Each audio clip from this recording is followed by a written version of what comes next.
Picture this 17-year-old me comes home one night late, tears in his eyes. First thing I see is my mom and break down even more.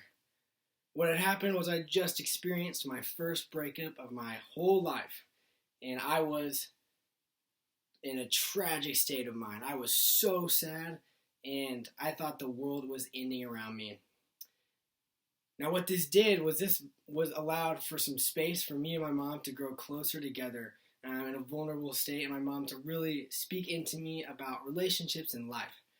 That's what we're going to talk about today, teenage dating, and I'm going to tell you guys why the pros of teenage dating outweigh the cons. So while teenage dating is complex to understand, the benefits of it outweigh the disadvantages. So why does this matter?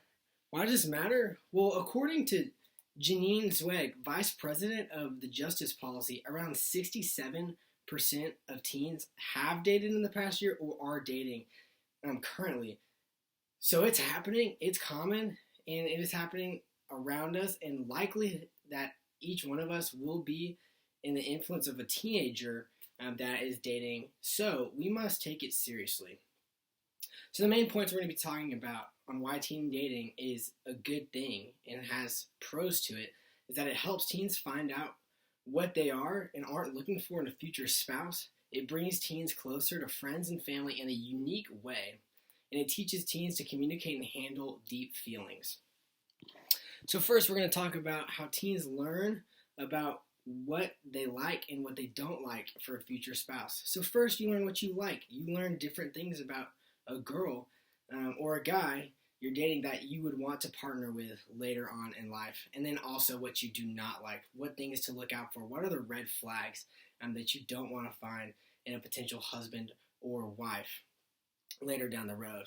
My second point is that it brings teens closer to friends and family in a unique way.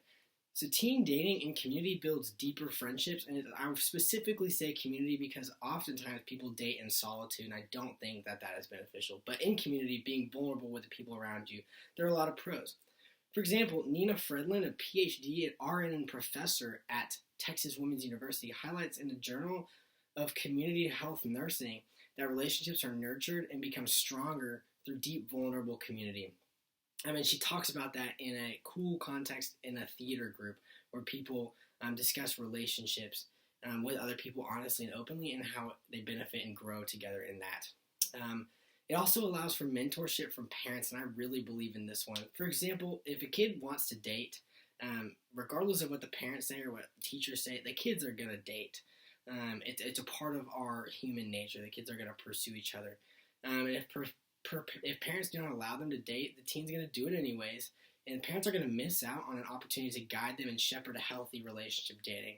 So if a parent is open about dating and is allowing it, then it's more likely that the kid's going to come to them with their problems and questions, and parents can really guide them and mentor them in that.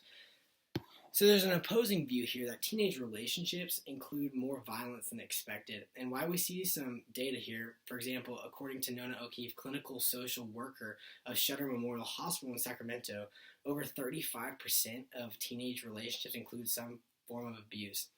While I think this is a very valid statement, I think this highlights less of the kids' fault, but more of the parents guiding them and the teachers guiding them. So I think teachers, parents, adult role models need to step up and be an influence of healthy high school dating that is not abusive. And when we open up that avenue for communication between adults and teenagers in a dating context, adults can really have more influence and help teenagers avoid that. So our next point is that teenagers learn to communicate and how to handle deep feelings in dating, and these lessons can be taken on into life, and they're very important. For example, Emily Helen Todorov, a doctoral student in the University of Montreal in Quebec, she studies health, romantic, adolescent relationships, healthy ones, and explains the correlation between disagreements in relationships and overall life satisfaction. I think this is a very interesting lesson of how students or teenagers handle emotions. For example, she talks about how students who are not doing well in a relationship, like maybe having conflict, it affects their emotions in all of life. And I think this is a really important lesson to be learned in teenagers, that when a relationship isn't going well, especially as a teenager, that it doesn't mean, it does not define who they are, or should not define their joy, contentment in life, but that other things should, and that there's other parts of life. And how to handle those emotions in a healthy way and be steadfast in life, regardless of how a relationship's going. Another huge challenge in life, specifically in relationships, is communication. And we all know that relationships require really good communications, and not just relationships, but even in the workplace and in the family life. All these different things require great communication, and dating is one of the best ways to develop good communication skills. And I think that students can learn that, or teenage students specifically can learn that then, and can fail in communication early, and be strengthened in communication. So overall, I think teenage dating has some pros and great things. While it does have some cons, it has more pros because it is so growing, and students and teenagers can learn so much about themselves and be propelled into future and healthy dating relationships. And I think the key to this is that adults, parents, role models, teachers need to have big influence on these relationships to really guide these students. Thank you guys so much for your time.